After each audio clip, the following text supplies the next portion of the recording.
అందరికీ మరొక షలాం. బెనే ఎఫ్రేమ్ ఇజ్రాయెల్ సంస్థ అలాగే బ్రిత్ ఓలాం ఇజ్రాయెల్ సంస్థ సంయుక్త ఆధ్వర్యంలో ప్రతి ఆదివారం నిర్వహించే బెరిషిత్ గ్రంథ అధ్యయన తరగతులకి అందరికీ ఆహ్వానం. ఈ యొక్క తరగతుల్ని బెనే ఎఫ్రేమ్ ఆర్గనైజేషన్ నుంచి రబి యోషు యాకోబి గారు నడిపిస్తున్నారు. అలాగే ఈ క్లాసుల్లో మనకి తోరా అధ్యయనం నడిపించేవారు బ్రిత్ ఓలాం సంస్థ నుంచి రబి యారోన్ గిలోర్ గారు ఇజ్రాయెల్ నుంచి. సో రబ్బీ గారు కూడా మన మధ్యలో వచ్చారు కాబట్టి రబ్బీ గారిని ఆహ్వానించి మన క్లాసును ప్రారంభించుకుందాం.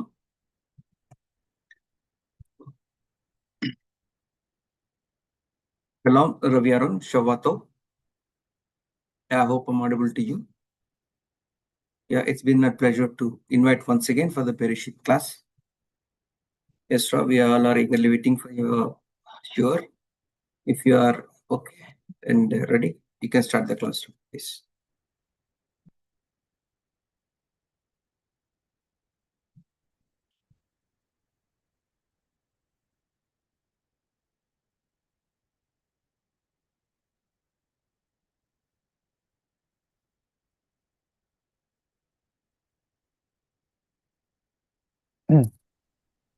Yes, toda rabba, and shalom, shalom Israel, shalom everyone. Shalom, Shavua Rob. tov. Yeah, I see people all are still joining, so maybe we can take a minute. Right, yeah, we already had the opportunity to connect to a Zoom today for the wedding in the community next to Tuni. Baruch Hashem. And now we are back to our weekly Bereshit class in the Torah portion of Vaishlach.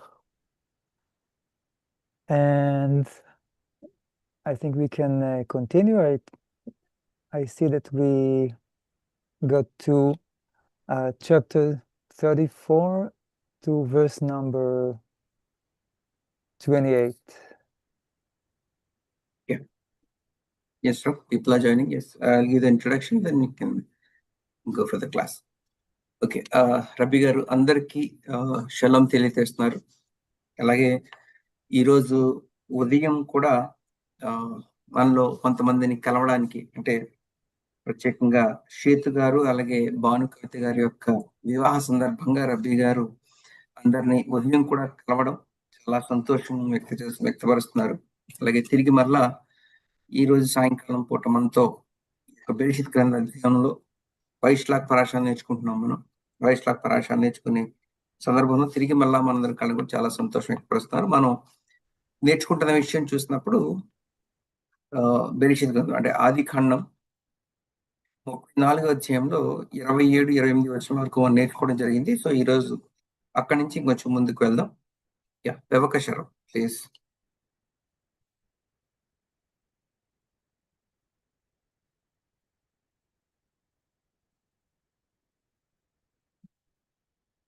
Yes. Okay, right.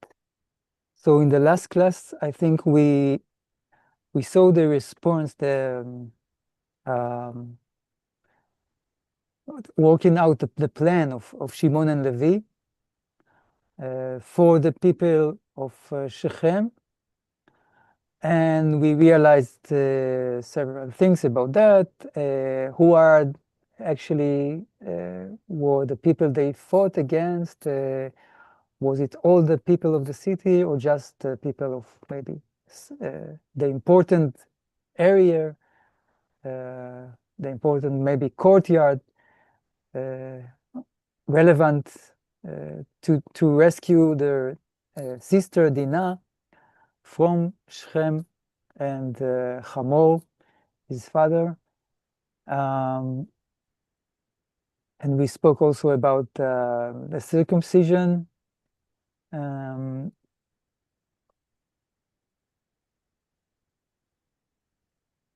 And the last thing was that they killed, right? They killed Hamor and Shechem. and took the another sister, and also took the assets, the properties. I don't remember if we spoke about that. I think we mentioned that like there is like an approach of a modern morality that I don't know, some maybe related to human rights or whatever, that it's not it's not right to take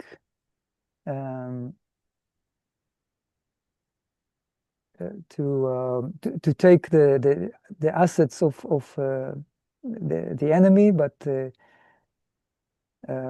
according to the Torah, it's important to like to point out about that. It's definitely a moral thing that like if Israel suffer from the enemy, if any nation suffer from the enemy, so of course it could be a matter of human life, but it's also a great loss, a great financial loss, a great economical loss, a great war is like much about losing in all fronts. So it would be the moral thing that the sons of Yaakov did, and that's where like so in the first part there were only Shimon and Levi, and now in the second stage of the plan, so it was all the sons of Yaakov, and we recall also the controversy between Yaakov and his sons, and now we have to see how it ended up, and what was the reaction, what was the response.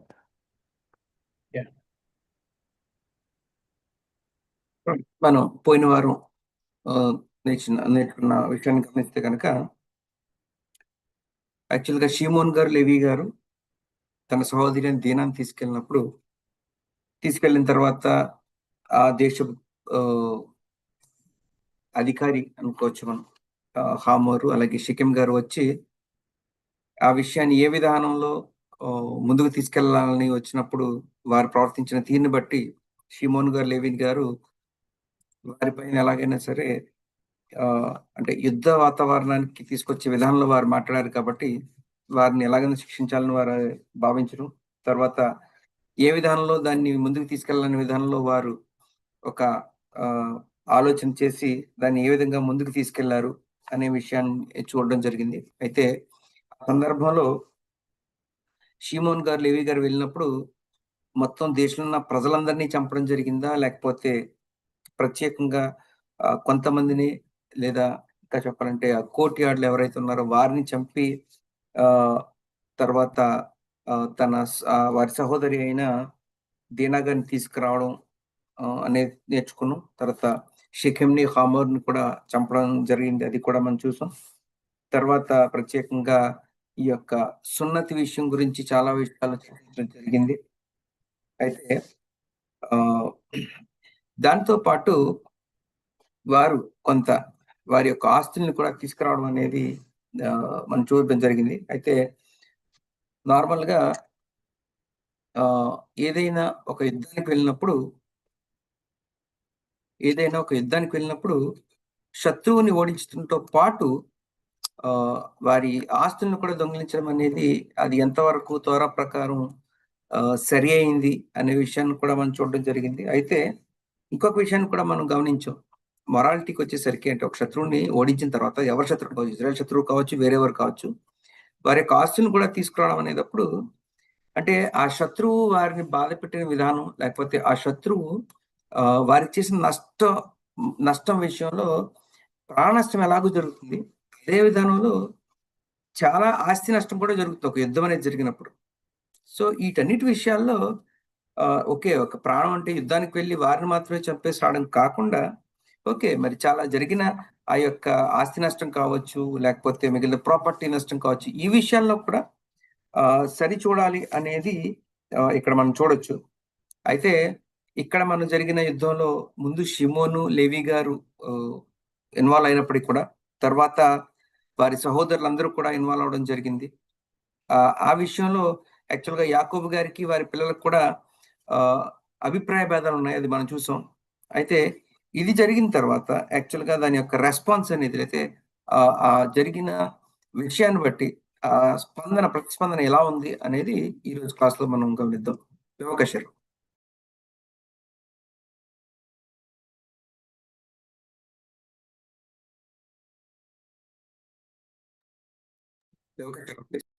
Yes. Right. Yes, תודה רבה.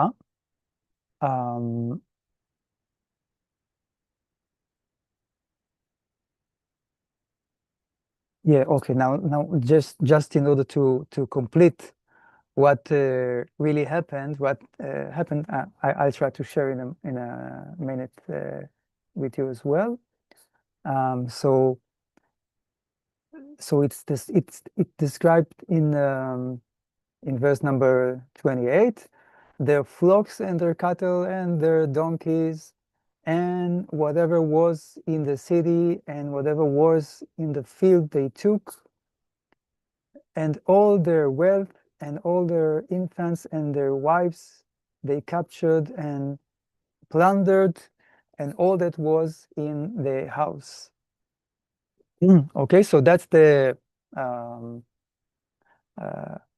accomplishing the plan of Shimon and Levi, and it's like successfully according to the plan. That's what happened, and Dinah is back, and they also we spoke about this the compensation, and now we are getting to verse number 30 with the response of Yaakov to his sons, to all what they did. We said earlier that it's like Yaakov was aware, but not sure he realized that they go for this cunning plan, right? He thought like it's they are still a family and they have to solve and they have to negotiate like right with a peaceful way, because they are still not a nation. We discussed this as well in the past. So Yaakov preferred, that's what we like realized between the lines, that he preferred some how to say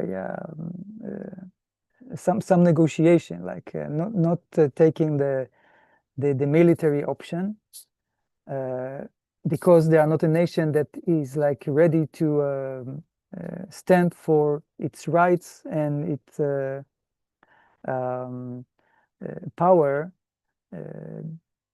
to be respected by the other nations, right? That's maybe the root of the dilemma of the disagreement, and we see that like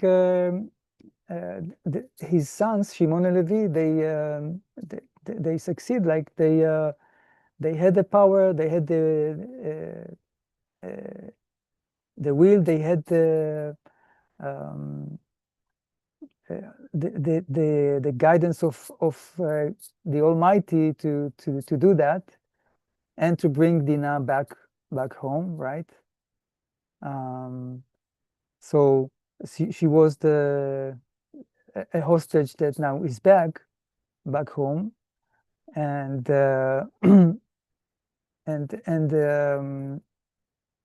Yaakov had different thoughts, and we now have to see like was it like a matter of like a moral conflict between Yaakov and his sons, or was it something else? That's what we want to discuss in verse number 30.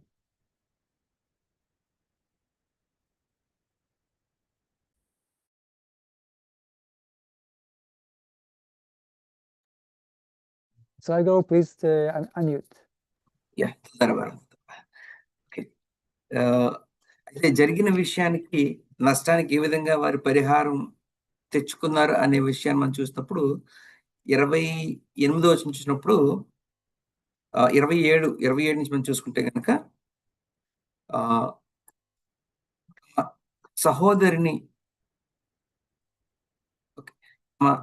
సహోదరిని చెరిపినందుకు యాకోబు కుమారులు చంపబడిన వారు ఉన్న చోటికి వచ్చి ఆ ఊరిని దోచుకొని వారి గొర్రెలను పశువులను గాడిదలోను ఊరిలోనిదేమి పొలంలోనిదేమి వారి ధనం యావత్తును తీసుకొని వారి పిల్లలందరినీ వారి స్త్రీలను చేపట్టి ఇండ్లను అంతా దోచుకుందిరి. సో అయితే ఎందుకు ఇలాంటి పరిహారం తీసుకోవాలి అనే విషయంలో ఇందాక మాట్లాడుకున్నాం. అది మొరాలిటీకి సంబంధించిన విషయమా అన్నప్పుడు. అయితే ఇక్కడ మనం ప్రత్యేకంగా చూసినప్పుడు యాకోబు గారికి ఓకే.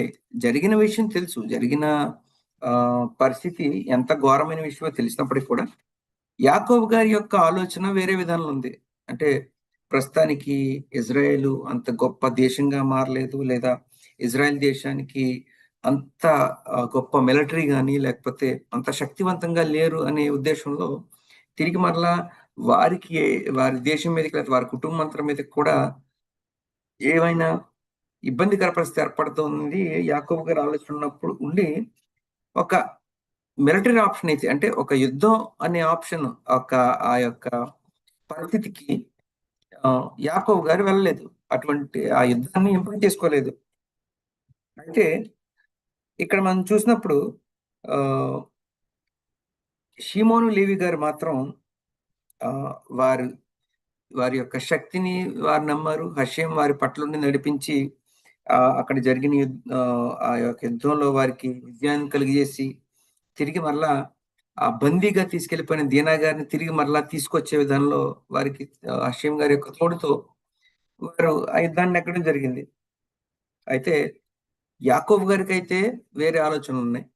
షిమోను లేవి గారు అంటే యాకోబు యొక్క కుమారులుకి వేరే ఆలోచన ఉంది. అయితే ఈ రెండిటి మధ్య ఈ ఇద్దరి ఆలోచనల మధ్య వ్యత్యాసం ఏంటనేది అంటే అది నైతికతకు సంబంధించిందా? లేకపోతే మరేదైనా ఏంటి ఆ వ్యత్యాసం ఏంటి? ఇరువురి ఆలోచనల మధ్య యాకోబు గారి కుమారులకి మధ్య ఉన్న ఆలోచనల వ్యత్యాసం ఏంటనేది మనం ఇక్కడ 30 వచనం నుంచి మనం చూడొచ్చు. చూద్దాం. వ్యవకశరం.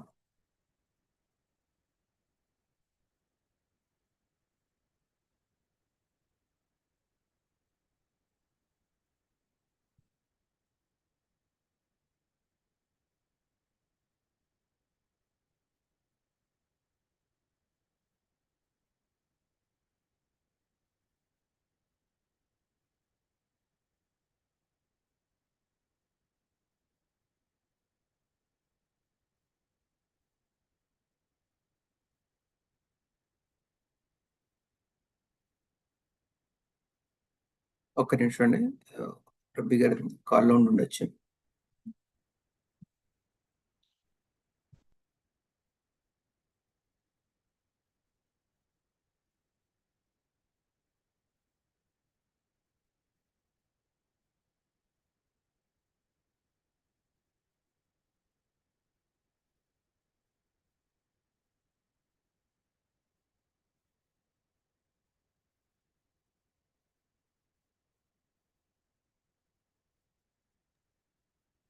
Yes, Garu, can you hear me?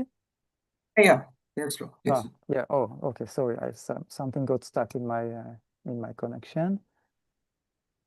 Okay, I hope it's better now. Yeah, it's good. Yeah. Okay, תודה רבה. Yeah, right. So now the response of Yaakov in verse number 30 goes like that. Thereupon Jacob said to Shimon and to Levi, "You have troubled me to discredit me among the inhabitants of the land, among the Canaanites and among the Perizzites, and I am few in number, and they will gather against me and attack me, and I and my household will be destroyed." Okay, so we find here some criticism about the decision that Shimon and Levi took to go on a battle to rescue both their sister and their dignity and their respect. So, the surrounding inhabitants will have some fear from this new player in the neighborhood, right? So the concern of Yaakov is like it's too risky because they will not fear us, right? That's the words of Yaakov, and it will be a great danger that if they will decide to just to respond to revenge, whatever they could just do like a genocide, right? It's amazing to read, how it works when Israel fight, some front, and you see today, like 4,000 years afterwards, when Israel is back back to their land, you see these dilemmas again rising, and because we are in Israel, we have a war of something like 7 different fronts, right? So it's mainly Arabs, but it's even different types of Arabs. There are Iran is a Shia, and the other most of the others are Sunni Islam. So it's a different Islam type, right? And Hezbollah is also the Shia forces, and you see that like the dilemmas are still there. And maybe this is here. It's the first time, right? It's the first time that Israel want to respond and want to gain a position that they will be respected, not to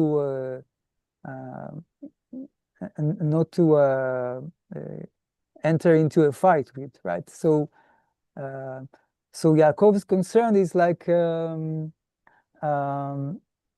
it's like something saying we are not enough based enough nation. We are not mature enough. We are not there yet. We are not a superpower yet. So we cannot afford to do. It's too risky. They can just unite against us, and we will have no chance. That was the plan, by the way, in the October 7.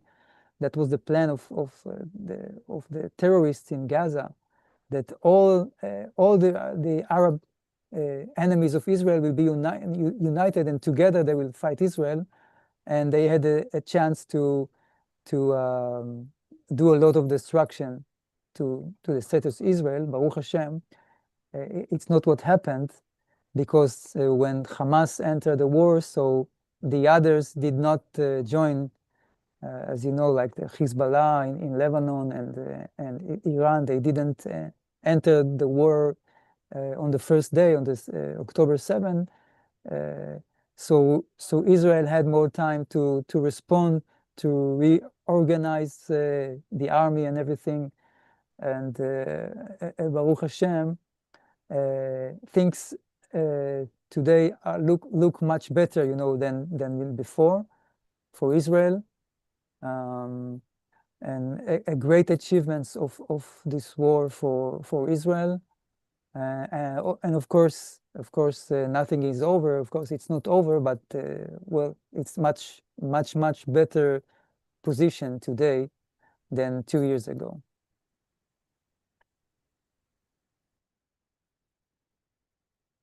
Okay, అయితే 30వ వచనం మనం చూస్తే కనుక ఈ పరిస్థితి జరిగిన తర్వాత యాకోబు గారి యొక్క స్పందన ఎలా ఉంది అని చూసినప్పుడు, అప్పుడు యాకోబు షిమ్యోనును లేవీని చూచి, మీరు నన్ను బాధపెట్టి ఈ దేశ నివాసులైన కనానీయుల్లోనూ పెరిజ్జీయుల్లోనూ అసహ్యునిగా చేస్తారు. నా జనసంఖ్య కొంచెమే, వారు నా మీదికి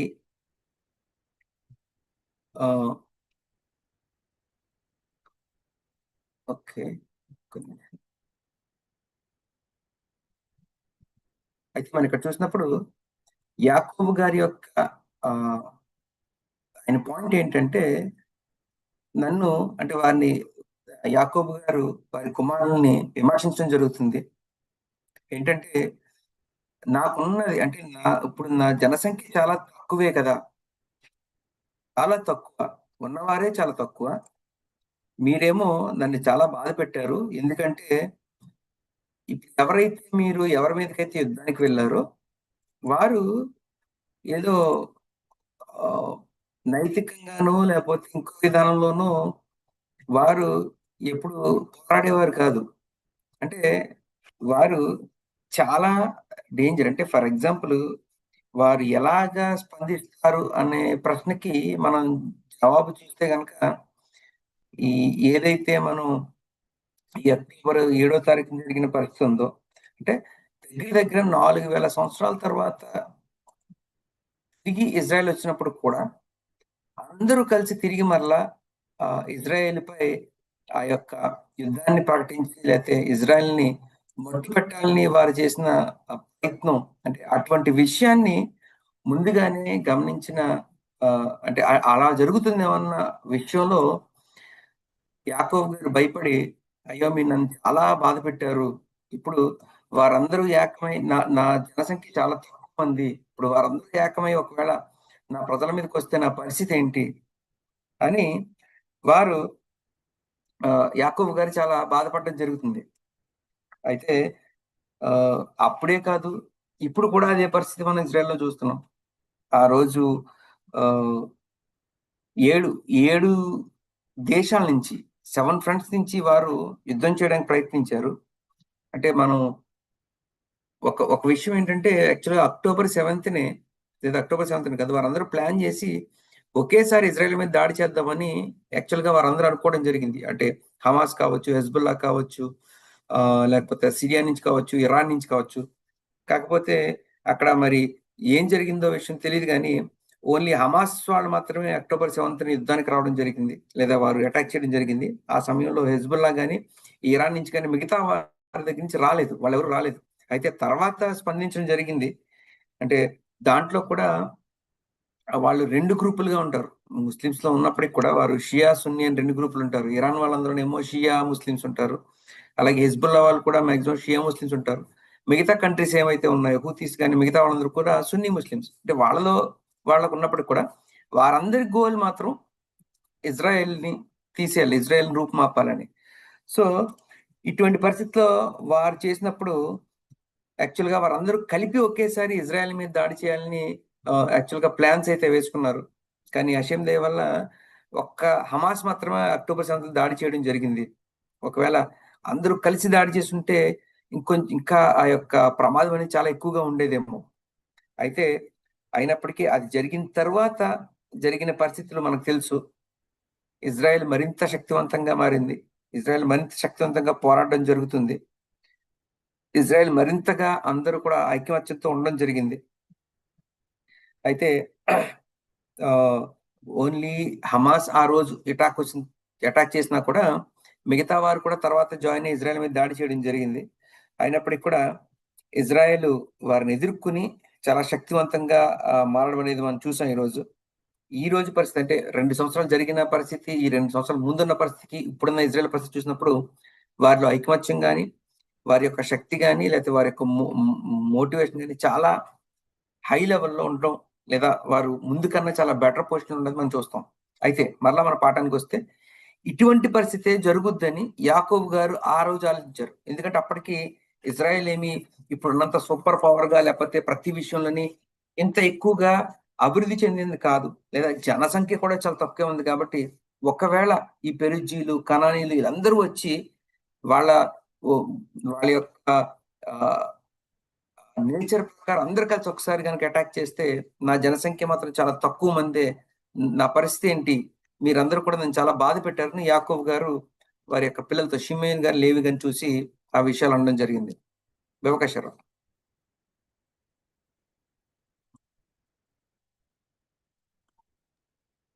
Yes. Now, it's important to pay attention to the words of Yaakov here to his sons, and to understand what in what way his disagreement, what's bothering him, and it will help us to get some insights about that. And now, if you recall, we spoke about what is the justification for killing the people of Shechem. So we saw the controversy between the Torah commentators. We spoke about Rambam and Ramban, that they say because they did not observe the Noachide law of Dinim. And we saw the Maharal that said that it's like it was like an act, justified act during war, and all of that.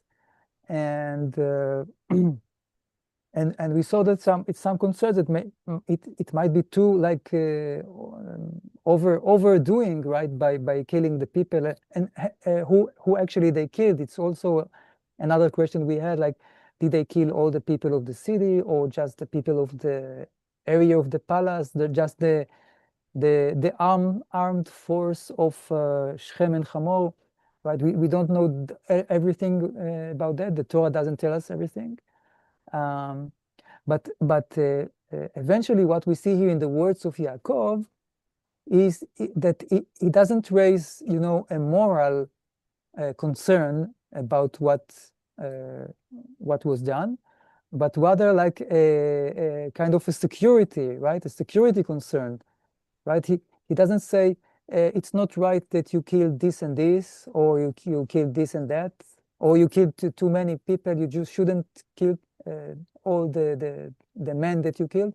No, he said, what you did is wrong because we are now in a risk. We are now in danger to be attacked by other inhabitants of the land, right? That's the argue of Yaakov. The Perizzites and the Canaanites, they will come and take revenge, and we are few, we are small, we don't have the power, we don't have the Iron Dome, we don't have Air Force. So that's the claim of Yaakov here, and it's not something moral. It's something like kind of security, some like right. It's something about strategy, like national strategy. So we see here that Yaakov. It might be the case that Yaakov did not agree with his sons because of this aspect, because of the concern, the worry about weakness, right? About that Israel is too weak, right? If you don't believe in Hashem, so you still have weakness. And as for this weakness, I want to show you next something interesting about. We spoke about the transition from Yaakov to Israel. So I want to express this idea that like Yaakov was like in the process of the transition, the conversion from Yaakov to Israel, and that's why he still had these doubts and weakness before he was like fully converted to Israel. Yeah, right. అయితే మనకు చూసినప్పుడు అసలు యాకోబు గారికి వారి పిల్లలకి మధ్య ఆ అభిప్రాయ భేదాలు ఉన్నట్టుగా మనం చూస్తాం కదా. అది ఎటువంటి అభిప్రాయాలు అంటే అది పిల్లలు నైతికత లేకుండా ప్రవర్తిస్తున్నారనా యాకోబు గారి ఉద్దేశం, లేకపోతే ఏంటి అనేది మనం 30 వచనంలో మళ్ళొకసారి చూస్తే కనుక, అప్పుడు యాకోబు షిమ్యోనును లేవీను చూచి మీరు నన్ను బాధ పెట్టడం అనేది జరిగింది అని చెప్తున్నారు యాకోబు గారు. అయితే ఏ విషయం మీద అని చూస్తే ఈ దేశ నివాసులైన కానానీయుల్లోను పెరిజ్జీయుల్లోను అసహ్యునిగా చేసి నా జనసంఖ్య కొంచెమే, వారు నా మీది గుంపుగా వచ్చి నన్ను చంపెదరు, నేనును నా ఇంటి వారును నాశనం అవుతుందని చెప్తున్నాను. ఇందుకే అసలు యాకోబు గారు కాదు కానీ ముందు మనం అసలు షిమ్యోన్ గారు, లేవి గారు యుద్ధానికి వెళ్ళాలని ఆలోచించినప్పుడు అది ఎంతవరకు సబబు, అది ఎంతవరకు కరెక్ట్ అనే విధానంలో మనం రబ్బీల యొక్క వివరణలు విన్నాం. రాంబాన్ గారు ఏమో యాక్చువల్గా వారు ఈ నోవాహ్య చట్టమైన అంటే న్యాయం లేదా ఈ యొక్క కోర్ట్ ఆఫ్ లాలో ప్రకారం వెళ్ళలేదు అని వారు చెప్తే, మహాలాల్ గారేమో అలా కాదు, యుద్ధ వాతావరణం యుద్ధంలో వచ్చినప్పుడు ఈ విషయాలు అన్ని కూడా వేరుగా ఉంటాయి, ఈ రూల్స్ ఇక్కడ న్యాయం ధర్మం కాదు, ముందు యుద్ధం నెగ్గడం అనేది ఇంపార్టెంట్. సో షిమ్యోన్ లివి గారు చేసింది కరెక్టే, అంటే ఇది సరైన విషయం అని కొందరు, లేదు ఇలా చేస్తుంటే బాగుండని వేరే రబీల్ యొక్క వివరణ ఉన్నాం.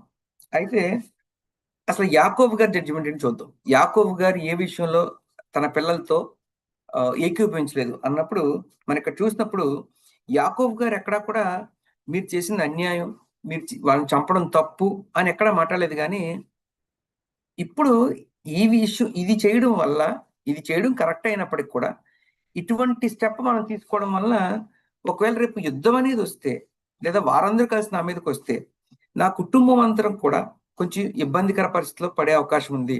వారందరూ వచ్చి నా యొక్క కుటుంబంలో ఉన్న వారందరినీ కూడా నాశనం చేస్తారు అని సెక్యూరిటీ కన్సర్న్ చెప్తున్నారు తప్ప మోరల్ కన్సర్న్ కాదు అక్కడ యాకోబు గారు మాట్లాడేది. మీరు నైతికత లేకుండా ప్రవర్తించారని కాదు. అయ్యో ఇలా చేయడం ద్వారా ప్రస్తుతానికి ఇంకా మనం కుటుంబం చిన్నగా ఉన్నామే, ఒకవేళ వారందరూ యుద్ధానికి వస్తే మనం తిరిగి మనల్ని వారందరూ నాశనం చేస్తారేమో అనే సెక్యూరిటీ కన్సర్న్ ఏదైతే ఉందో అది మాత్రమే యాకోబు గారు, అంటే భద్రత విషయంలో మాత్రమే యాకోబు గారు షిమ్యోను లేవితో ఏకీభవించలేదు. అయితే ఇక్కడ ఒక విషయం గుర్తుపెట్టుకోవాల్సింది ఏంటంటే,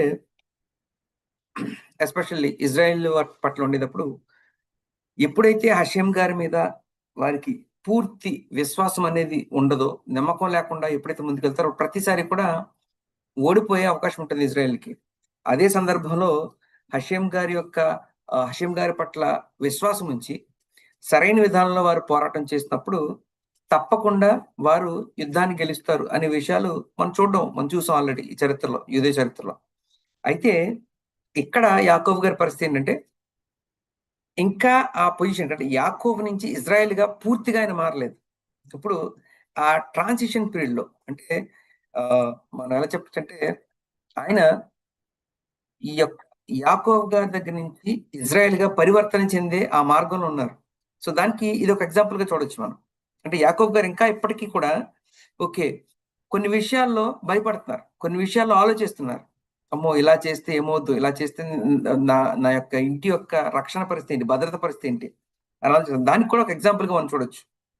అంటే నేను ఇంకా శక్తివంతంగా మారలేదు కదా, ఇజ్రాయెల్ దగ్గర ఐరన్ డోమ్ లేదు కదా, ఇజ్రాయెల్ దగ్గర అంత పవర్ఫుల్ ఎయిర్ ఫోర్స్ లేదు కదా, నేను యుద్ధానికి వెళ్ళొచ్చా, ఒక నైతిక విధమైన విషయం అయినప్పటికీ కూడా నేను వెళ్ళొచ్చా లేదా అని ఇంకా అటువంటి తర్జన భర్జనలో యాకోబు ఉన్నారు. అంటే ఇప్పుడు ఇది కరెక్టా లేదా అని ఆలోచించుకుని ఒక డెసిషన్ తీసుకునే ఇంకా పొజిషన్ కి యాకోబు గారు పరివర్తన చెందే విధానంలో ఉన్నారు. దాన్ని కూడా మనం ఆలోచించవచ్చు, ఇక్కడ మనం గుర్తు చేసుకోవచ్చు ఇక్కడ జరిగిన పరిస్థితిని బట్టి. సో కాబట్టి కన్క్లూజన్ అంటే, యాకోబు గారు తన పిల్లలతో ఏకీభవించింది నైతికత విషయంలో కాదు, కానీ ఒక విషయంలో, ఏ విషయంలో అంటే భద్రత విషయంలో మాత్రమే యాకోబు గారు ఏకీభవించలేదు. అవకాశం.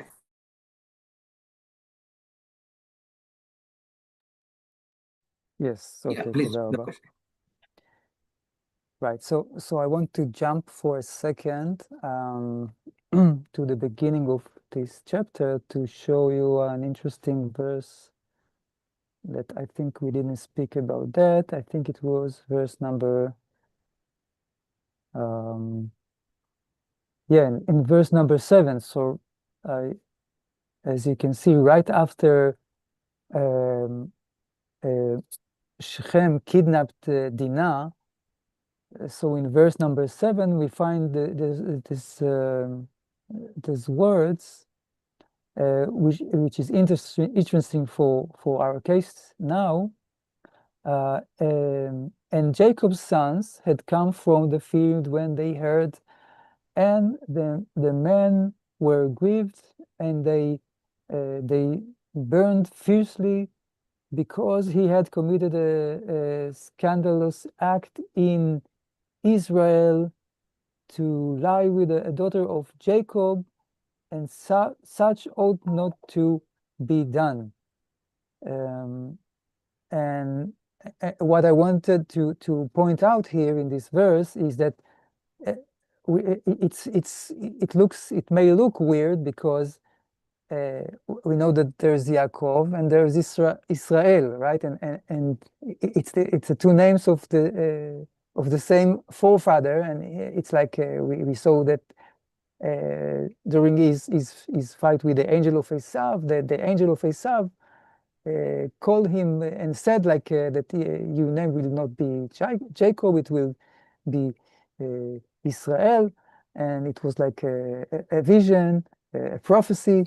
So now it's like it's very like mixed.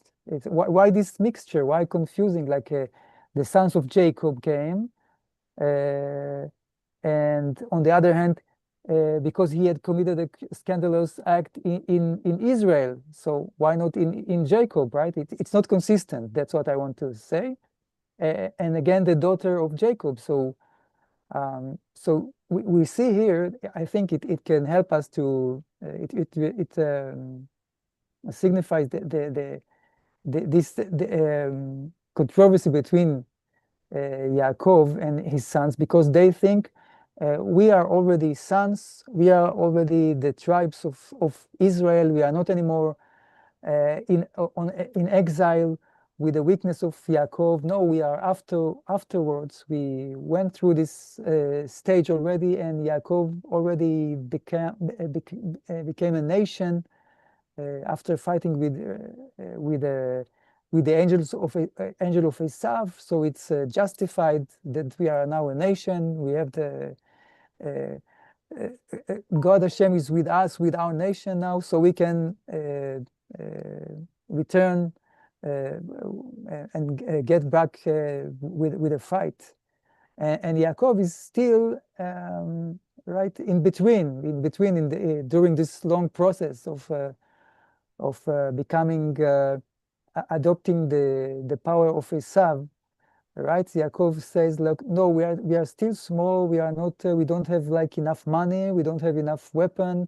We have to negotiate with diplomatic ways because our army is too weak." Right, so this is like still in exile, and we see it all over history. You know, this dilemma in Israel, like, are we Yaakov or are we Israel? And it's, you know, it's sometimes it's really a problem with emunah, with faith in Hashem. Like if you have faith in Hashem that this is your destiny, this is your mission. So we saw in this war so many heroes, soldiers and civilians that came to fight for their own home, for the right to live, the right to exist, the right to be in this country that God promised their forefather 4,000 years ago. And that's the dilemma between, and that's the dilemma and the difference between Yaakov and his sons. So is it like Yaakov or it's Israel? That's the main problem. ఇప్పుడు ఏదైతే మనం 30వ వచనంలో మాట్లాడుకున్నామో, అంటే యాకోబు గారు ఆ transition, అంటే యాకోబు నుంచి ఇజ్రాయెల్ గా మారే ఆ యొక్క జర్నీలో, ఆ యొక్క మార్గంలో ఉన్నారు అనే విషయాన్ని తిరిగి మరలా గుర్తు చేయడం కోసం మనం ఈ యొక్క అధ్యాయాలకు ముందు భాగంలోకి వెళ్తే, ఆ వచనాన్ని మనం ఎక్కువగా అక్కడ మనం వివరించలేదు. కానీ ఇప్పుడు మనం చూస్తే కనుక ఇదే 34వ అధ్యాయం 7వ వచనాన్ని అందరూ గమనిస్తే, 34వ అధ్యాయం 7వ వచనంలో, యాకోబు కుమారులు ఆ సంగతి విని పొలం నుండి వచ్చిరి. అతడు యాకోబు కుమార్తెతో శయనించి ఇజ్రాయేలు జనములో అవమానకరమైన కార్యం చేసెను. అది చేయరాని పని గనుక ఆ మనుషులు సంతాపముందిరి, వారికి మిగుల కోపం వచ్చును. ఇక్కడ మనం చూస్తే అసలు మొట్టమొదటిగా యాకోబు గారి యొక్క పితరుడైన యాకోబు గారి యొక్క పేరుని ఆ దేవదూతతో పోరాడిన తర్వాత ఇజ్రాయెల్గా మార్చడం అనేది జరిగింది.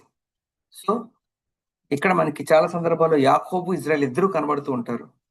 ఈ వచనంలో మనం ప్రత్యేకంగా రెండు ఆ యాకోబు, ఇజ్రాయెల్ రెండు పదాలను కూడా చూడడం జరిగింది. మనం చూస్తే యాకోబు కుమారుల ఆ సంగతి విని పొలం నుండి వచ్చి అతడు యాకోబు కుమార్తెతో శయనించి ఇజ్రాయెల్ జనములో అవమానకరమైన కార్యం చేశాను. ఇక్కడ యాకోబు గారి యొక్క పిల్లలు ఆలోచన ఎలా ఉందంటే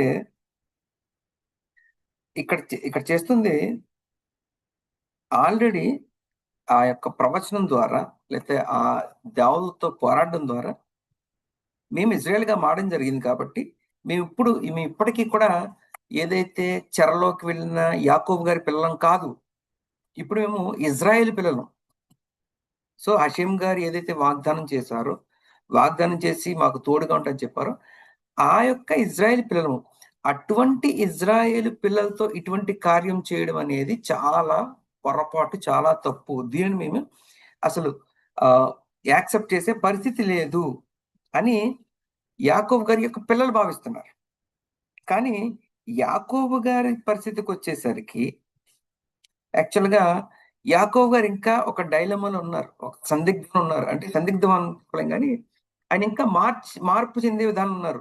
ఇంకా కంప్లీట్ గా ఆయన యొక్క మైండ్ సెట్ అంతా కూడా ఇజ్రాయెల్ గా మార్చబడలేదు. అయితే ఇప్పటికీ కూడా మనం ఇజ్రాయెల్ దేశంలో ఆ పరిస్థితి చూస్తూ ఉంటాం. ఇది యాకోబు గారి కుమారుల దేశమా, ఇజ్రాయెల్ కుమారుల దేశమా అనేది.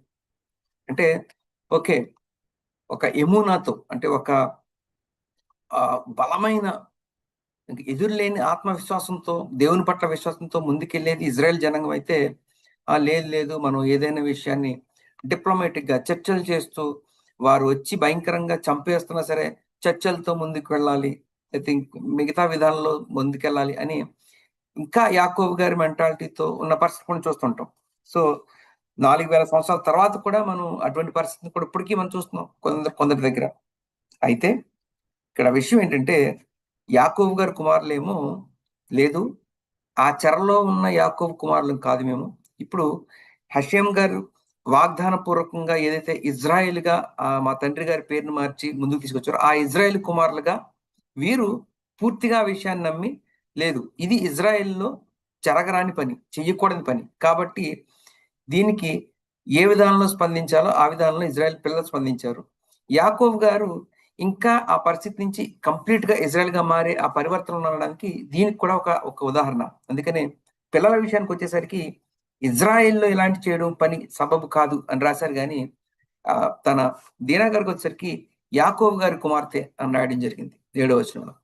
వ్యవకశారం please.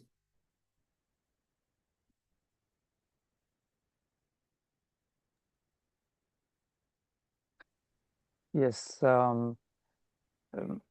So we tried to explain this idea that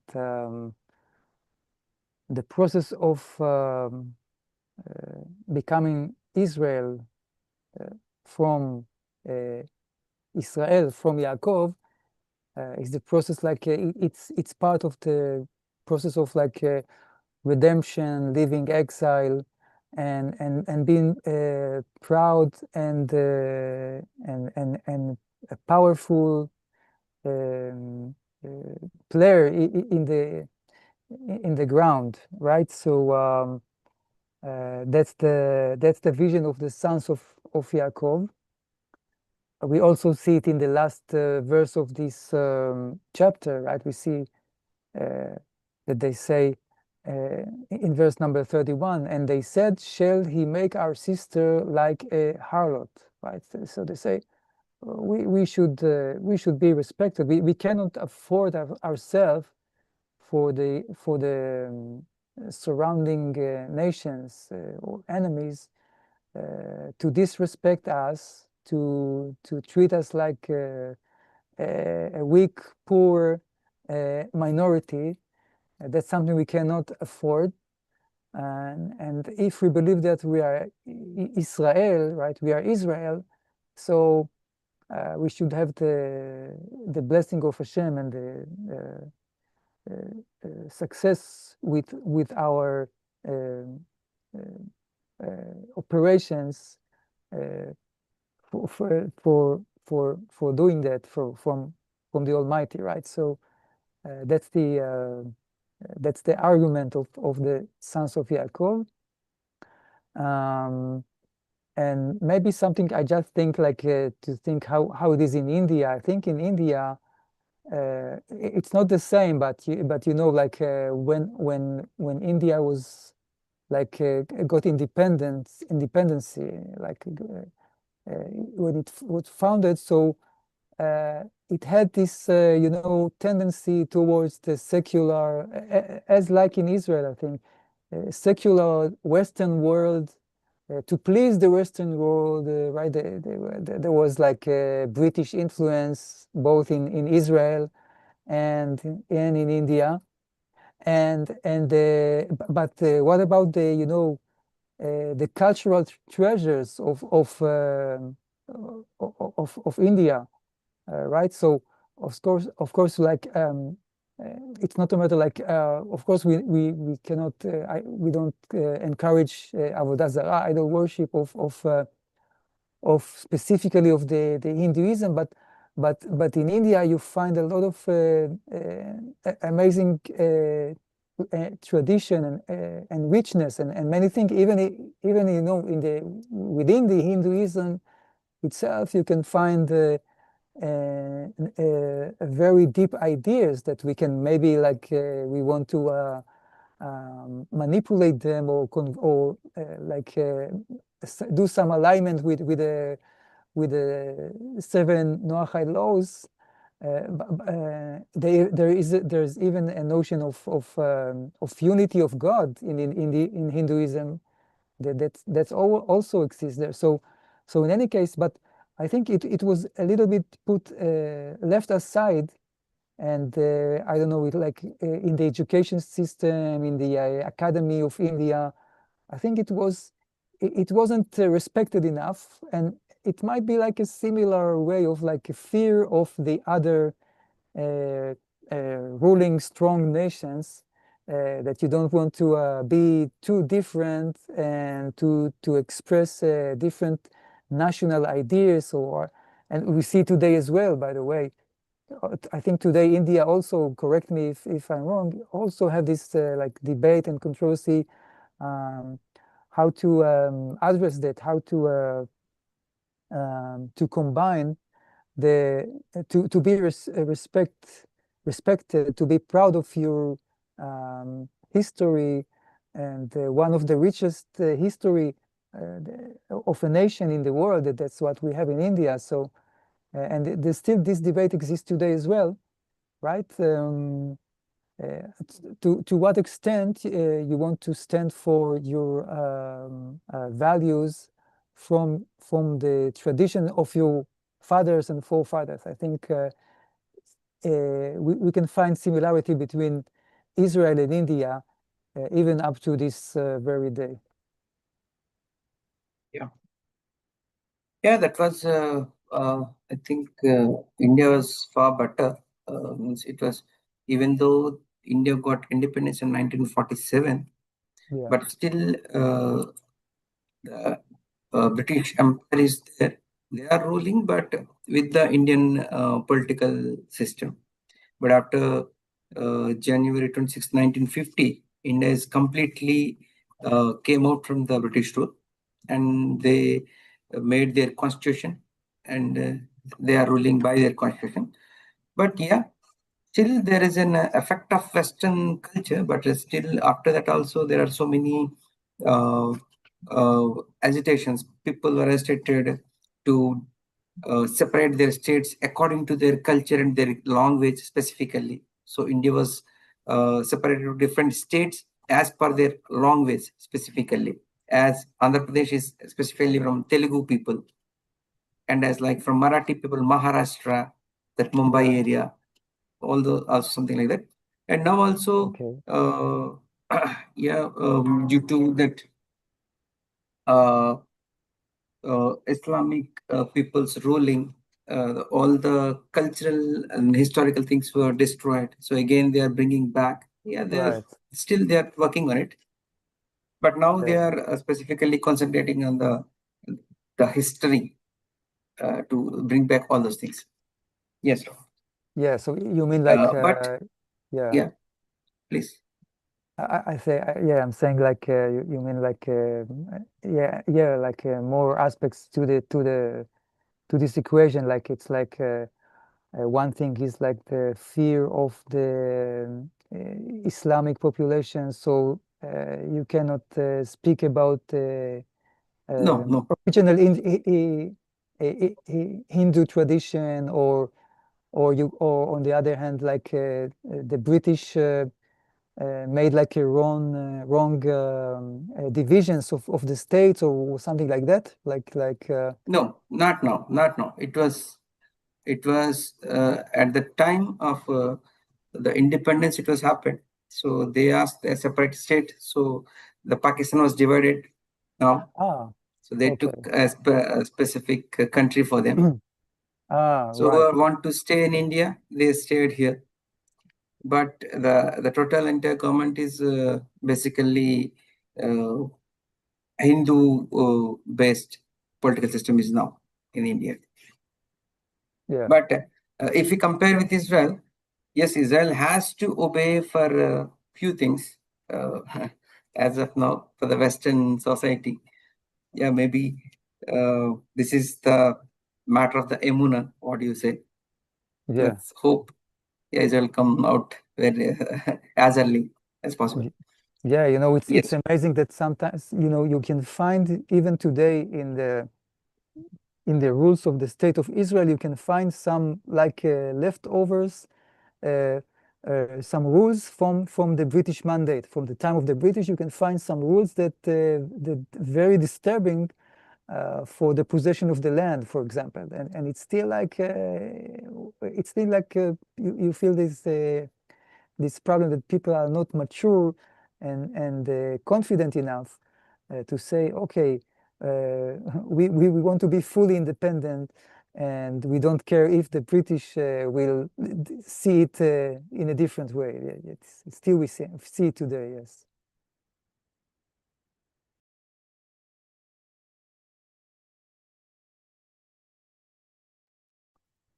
Yeah, so please Yeah.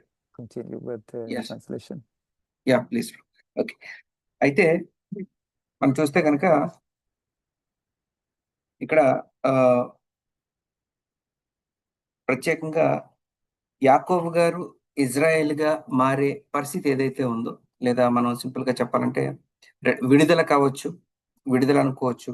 లేదా యాకోబు గారు ఇజ్రాయెల్‌గా మారి ఆ చెర యొక్క జీవితం నుంచి విడుదల పొందే ఆ పరిస్థితిలో శక్తివంతంగా మారే విధానంలో యాకోబు గారు ఆ ప్రయాణంలో ఉన్నారు. బట్ వారి పిల్లలైతే ఆ విషయాన్ని నమ్మి వారు ఆ యొక్క అడుగు ముందుకు వేయడం జరిగింది. అయితే మనం ఈ యొక్క అధ్యాయంలో చివరి వచనం కూడా మనం చూసినప్పుడు యాకోబు గారి పిల్లల యొక్క ఉద్దేశం ఏంటనేది మనం చూడొచ్చు. అక్కడ పిల్లలు ఏమంటారంటే, అందుకు వారు వేశ్య ఎడల జరిగించినట్లు మా సహోదరి ఎడల ప్రవర్తించవచ్చునా? అంటే మేబీ ఈ దేశంలో మేము చాలా మైనారిటీ కావచ్చు, చిన్నవారమే కావచ్చు. కానీ ఒక వేశ్యతో జరిగించిన విధానంలో మా పిల్లలతో జరిగించడం ఎంతవరకు కరెక్ట్? అది ఎంతవరకు సబబు? ఇది ఏదో ఇలా చేసి వెళ్ళిపోవడం వల్ల ఏదో చిన్న ప్రజలు కదా, వారేం చేయలేరు కదా అనే ఉద్దేశంలో వారు ఉంటే గనక మేము ఒప్పుకోం. మేము ఇజ్రాయెల్ పిల్లలము. హషేం గారు వాగ్దానం చేసిన ఏదైతే ఇజ్రాయెల్ ఉన్నారో వారి యొక్క పిల్లలమని వారు పూర్తి విధానంలో నమ్మడం వలన వారు ఆ విధమైన స్టెప్ తీసుకోవడం జరిగింది. అయితే ఈవెన్ ఇండియా గురించి కూడా రబ్బీ గారు ఉదాహరణ తీసుకొచ్చారు. అంటే బ్రిటిష్ వారు ఇండియాని పరిపాలించి బయటికి వెళ్ళిన తర్వాత కూడా పరిస్థితి ఇంకా బ్రిటిష్ వారి యొక్క అండర్‌లో, అంటే వారిని సాటిస్ఫై చేసే విధానంలో, వారిని అనుకరించే విధానంలో, వారిని ఏదోలాగా, అంటే ఫర్ ఎగ్జాంపుల్ ఇప్పుడు ఇజ్రాయెల్‌తో కంపేర్ చేస్తున్నారు. ఇజ్రాయెల్ చూసినప్పుడు ఇప్పటికీ కూడా ఈ ఇజ్రాయెల్ కనీసత్ కావచ్చు, ఇజ్రాయెల్‌లో ఉన్న ప్రజలు కావచ్చు, ఇంకా ఆ వెస్టర్న్ కంట్రీస్ యొక్క చెప్పే విధానంలో ఇంకా ఫాలో అయ్యేవాళ్ళు చాలా మంది ఉన్నారు. ఎందుకంటే వాళ్ళని సాటిస్ఫై చేయాలి. వారి యొక్క అండ లేకపోతే మనం ముందుకెళ్ళడం కష్టం. వారి సపోర్ట్ మనకు కంపల్సరీ ఉండాలి అనే విధానంలో. అయితే ఇండియాలో కూడా ఇటువంటి పరిస్థితి ఉందా అని అడిగారు. అయితే మనం చెప్పడం జరిగింది 47లో వచ్చినప్పటికి కూడా ఈ బ్రిటిష్ ప్రభుత్వమే ఇండియాలో ఉంటూ ఓకే నాయకులు మన పేరుతో ఉండేవారు కానీ ప్రభుత్వాన్ని వారు నడిపించేవారు. కానీ 1950 తర్వాత ఎప్పుడైతే ఆ రిపబ్లిక్ డే రోజున మనకి పూర్తిగా ఆ యొక్క బ్రిటిష్ సామ్రాజ్యంలో వాళ్ళందరూ వెళ్ళిపోవడం, మనకంటూ ఒక రాజ్యాంగాన్ని రాసుకోవడం, దాని ప్రకారం వెళ్ళడం వల్ల స్వతంత్రంగా మనం ముందుకెళ్ళడం జరిగింది. అయితే ఆ తర్వాత కూడా ఈవెన్ ఇండియాలో ఉన్న మన ప్రజల్లో కూడా ఆ ముందు ఉన్న విషయాల్ని ఛేదించుకుంటూ భాషాపరంగా కొన్ని ఉద్యమాలు చేయడం జరిగింది. అంటే ఆ భాష యొక్క కల్చర్‌ని కాపాడుకుంటూ, ఆ సాంప్రదాయాన్ని కాపాడుకునే విధంలో చాలా మంది పోరాటం చేసి, వారిని కాపాడుకుంటూ చివరికి మన తెలుగు రాష్ట్రాలు కావచ్చు, లేతే భాషాపరమైన రాష్ట్రాలుగా విడిపోవడం అనేది జరిగింది. అలాగే ముస్లిమ్స్ ఎవరైతే ఉన్నారో వారు వారికంటూ ఒక దేశాన్ని కోరుకున్నారు. సో, వారికి వారి దేశం ఇచ్చేయడం జరిగింది. అయితే ఈ విధానంలో మేబీ ఇండియాలో కూడా ఇలా ఉందా అన్నారు రబ్బీ గారు. అయితే అది లేదు మనలో ప్రస్తుతానికి. అయితే ఈవెన్ మనం హిందూయిజం చూసినప్పుడు కూడా అసలు మనలో చాలా మందికి అవగాహన ఉండే ఉంటుంది. హిందూయిజం యొక్క మూలాలకు వెళ్ళినప్పుడు చాలా విషయాలు యూదతో పోలికగా ఉంటాయి. అంటే వారు 100 దేవుళ్ళు, 1000 దేవుళ్ళని చెప్పినప్పటికీ కూడా వారంతా కూడా ఒక్కరి నుంచే బయటకొచ్చారు. అంటే ఆ మూలం అనేది ఒకటైంది వారు ఒప్పుకుంటారు. లేదా ఇంకా వారి మూలంలోకెళ్తే చాలా నైతికత కలిగిన విషయాలు వారు చెప్తూ ఉంటారు. సో, చాలా విషయాల్లో మనం ఈ నవహత్వాన్ని కూడా వాళ్ళలో కలిపి ముందుకెళ్ళే విధానం చాలా ఉంది. అంటే ఈవెన్ విగ్రహారాధన కూడా వారి యొక్క మూలాలకెళ్తే తప్పని వారే చెప్తారు. లేదు మన కాన్సంట్రేషన్ అంతా ఒక దగ్గర పెట్టడానికి మాత్రం విగ్రహాన్ని మొదలుపెట్టిన వారే. వారి పుస్తకాల్లో ఆ విషయం ఉంది. అది వారికి కూడా తెలుసు. అంటే బాగా పండితులైన వాళ్ళకి తెలుసు. కాకపోతే దాన్ని కాన్సంట్రేట్ చేస్తూ మిగతా విధానంలో ఆ మార్పులనేవి జరగడం జరిగింది. అయితే ఆ మూలాల్లోకెళ్తే హిందుత్వ మూలాల్లోకెళ్తే చాలా విషయాలు ఈ యొక్క యూదత్వంతో కూడా కలిసి నడిచే విషయాలుంటాయి. సో, ఆ విధానంలో కూడా మనం ప్రయత్నించొచ్చు. ఓకే. అది పక్కన పెడితే విషయం ఏంటంటే యాకోబు గారు స్టిల్ ఇంకా ఆ ట్రాన్సిషన్ పీరియడ్‌లో ఉన్నారు. ఆ మార్పు చెందే విధానంలో. కానీ యాకోబు గారి పిల్లలు మాత్రం మేము మేబీ చిన్న కుటుంబమే కావచ్చు, చిన్న గుంపే కావచ్చు. కానీ ఒక వేశ్యతో ప్రవర్తించినట్టుగా ఇజ్రాయెల్ యొక్క కూతురుతో ప్రవర్తించడం తప్పు. ఇది మేము సహించరాని పని. ఎందుకంటే మేమింకా చెరలో ఉండేదో విధానంలో ఉన్న యాకోబు పిల్లలం కాదు. ఏదైతే హషేం గారు వాగ్దానం చేశారో ఆ యొక్క ఇజ్రాయేలు కుటుంబంలో ఉన్న ఇజ్రాయేలు కుటుంబం మేము అని యాకోబు గారి పిల్లలైతే నమ్మడం జరిగింది. నమ్మి వారు ముందుకెళ్ళడం జరిగింది. అదే విశ్వాసంతోనే వారు వెళ్ళడం జరిగింది. ఆ యొక్క షెకెం ప్రజల మీద యుద్ధంలో వారిని నెగ్గి ఎవరైతే బానిసలుగా తీసుకెళ్ళిపోయారో వారందరినీ చంపి దినం గారిని తిరిగి తీసుకురావడం జరిగింది. అవకాశాలు.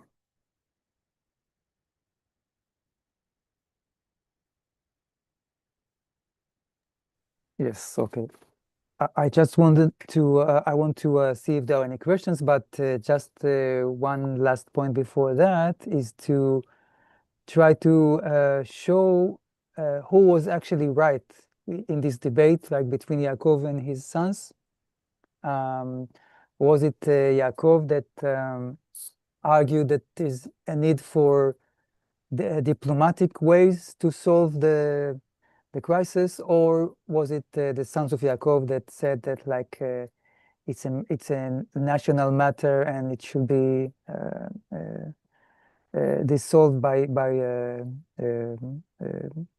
an army operation, and in order to do that we have to just jump to the next chapter and to see what verse was it. I think it was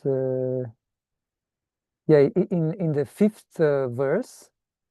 So in chapter 35, verse number 5, it is written, "Then they traveled, and the fear of God was upon the cities that were around them, so that they did not pursue Jacob's sons." Okay, so that means like the plan of the sons of Yaakov was the right thing, and it's now confirmed by the verse, and that like the concern of Yaakov, the fear of Yaakov that there will be an counterattack, was not realistic, and as a matter of fact, it was like they because what they did with Dinah, that's what caused the neighbor nations to fear the God of Israel and not to mess around with the people of Israel. So we see that they were right, the sons of Yaakov, and we will see also how it is expressed later, like with the words of God when he revealed to Yaakov afterwards. Yes, so Israel, we can translate that and see if there are also any questions. అయితే okay, జరిగిన క్లాస్లో ఎవరికైనా ప్రశ్నలు ఉంటే hand raise చేయండి. అయితే ప్రశ్నకి వెళ్ళే ముందు యాక్చువల్గా యాకోబు గారి పిల్లలు అంటే ఇజ్రాయెల్ పిల్లలకి ఉన్న ఆత్మవిశ్వాసంతో లేదా దేవుని పట్ల ఉన్న విశ్వాసంతో వారు చేసిన పని సరైన విషయమా, లేదా యాకోబు గారు దేని గురించి అయితే భయపడ్డారు అది సరైందా అన్నప్పుడు మనం ఓకే ఇక్కడ 34వ అధ్యాయాన్ని కంప్లీట్ చేసుకున్నాం. అయితే ఒక్క వచనం చూసి తిరిగి మన ప్రశ్నకి వెళ్దాం. 35వ అధ్యాయం 5వ వచనం చూసినప్పుడు 35వ అధ్యాయం 5వ వచనంలో ఇదైన తర్వాత వారు ప్రయాణమైపోయినప్పుడు దేవుని భయము వారి చుట్టున్న పట్టణముల మీద ఉండెను కనుక వారు యాకోబు కుమారులు తరమలేదు. అయితే యాకోబు గారు ఏదైతే భయపడ్డారో, ఏమైతే జరుగుతుందో భయపడ్డారో అది జరగలేదు. కానీ జరిగిన విషయం ఏంటంటే ఆ దీనా గారిని తీసుకెళ్ళినప్పుడు ఈ యాకోబు గారు కుమారులు చేసిన పని వలన మిగిలిన దేశాలు ఏవైతే ఉన్నాయో వారందరూ కూడా దేవునికి భయపడి అసలు వారి దగ్గరికి వచ్చే టచ్ చేయడం కూడా చేయలేదు. సో కాబట్టి యాకోబు గారి కుమారులు చేసిన పని సరైన పనే అనడానికి ఇది ఒక ఉదాహరణ. అయితే ఇంకా దాన్ని ఈ యాకోబు గారితో హషేం గారు ఏ విధానంలో ఆ యాకోబు గారికి తెలియచేయడం జరిగింది ముందు వచనంలో చూడొచ్చు. అయితే ప్రస్తుతానికి ఓకే, అక్కడ యాకోబు గారి కుమారులు చేసిన పని సరైందేనా? సరైంది. అయితే యాకోబు గారు ఏదైతే భయపడ్డారో అది జరిగిందా? అది జరగలేదు. కానీ యాకోబు గారు కుమారులు చేసిన పని వలన వారు ఇంకా శక్తివంతంగా, వారి శక్తివంతమనే కాకుండా దేవునికి భయపడడం జరిగింది చుట్టుపక్కల దేశం వాళ్ళందరూ కూడా. ఓకే, ఎవరన్నా ప్రశ్నలు ఉంటే జరిగిన క్లాస్లో ఎవరన్నా హ్యాండ్ రైజ్ చేయొచ్చు.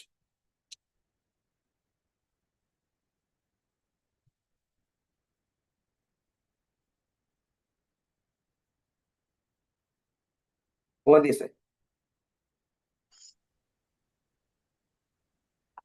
షలోం సార్, షలోం రబ్బీ గారు, షలోం. Shalom sir. సార్ ఇక్కడ యాకోబు గారు దోతతో పోరాడి ఆ యొక్క మార్పు అనేటువంటిది ఇస్రాయల్ గా వచ్చేటువంటి యొక్క మార్పు అనేది యాకోబు గారిలో ప్రారంభం అయ్యడం జరిగింది. అయితే అది ఆ సంఘటనకి ఇప్పుడు దీనా గారి విషయంలో జరిగిన సంఘటనకి చాలా తక్కువ సమయం ఉంది, సంవత్సరాలు కాకుండా కొద్ది సమయం ఉన్నట్టుగా చూస్తున్నాం. అయితే ఇంతలోన ఆ మార్పు ప్రారంభమైందేమో యాకోబు గారిలోన, కానీ యాకోబు గారి యొక్క కుమారుల్లోన ఆ యొక్క శక్తివంతమైన పౌరదంతా రావడానికి మధ్యలో జరిగినటువంటి అంటే ఏ పరిస్థితులు అలాగా మార్పునకు కారణం అయ్యాయి? Okay, Rabbi Yaron, there's a question from Brother OJ Garu. Okay, whatever the lesson we learn now, as we observe, Yaakov Avinu is in the process of transition from Yaakov to Israel. You can say he's still in dilemma whether to go for a war or whether to go for a diplomatic thing. Means he's in a transition period. But if you observe the sons of Yaakov, they are completely confident about Israel, and they had a great emunah and Hashem. How did it happen? Because the key person, the father is still in dilemma, he's in the transition period, but his sons are completely changed and they believed in Israel and they believed in the God. How it was, what things made them like that?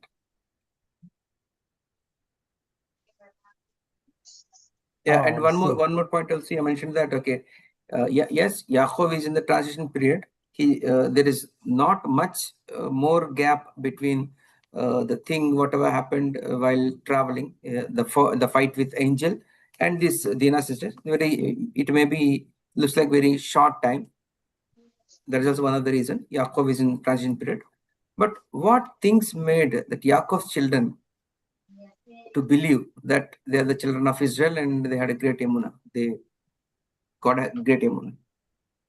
Yeah, I see. It's a good question, and maybe sometime there's like a custom that a Jewish custom to answer with a question. So, for Okay. example, I can ask Ovadia Garu, right?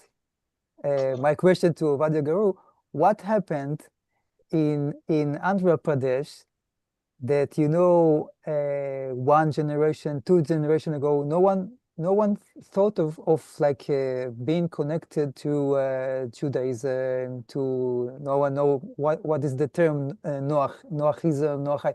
What happened in this last generation, right? That it made it possible for people to connect to Jerusalem, to connect to the Jewish people, and to love the Bible in the original, authentic way. And so what happened? Like, how did it happen? Right? So it's like if Ovadia Garu has an answer, it's great to, it's nice to hear, because I will Okay. tell Rabbi Sherky, because we need more people. We want more influence. So I want answers from the audience, but Okay. like just to answer from my side to the question about Yaakov and his sons, I think we can see there's a major difference between the forefathers and the children. Like the forefathers, Avraham, Yitzchak, and Yaakov, are the ones that got promises for their children, your seed will inherit the land. That's the promise for the seed.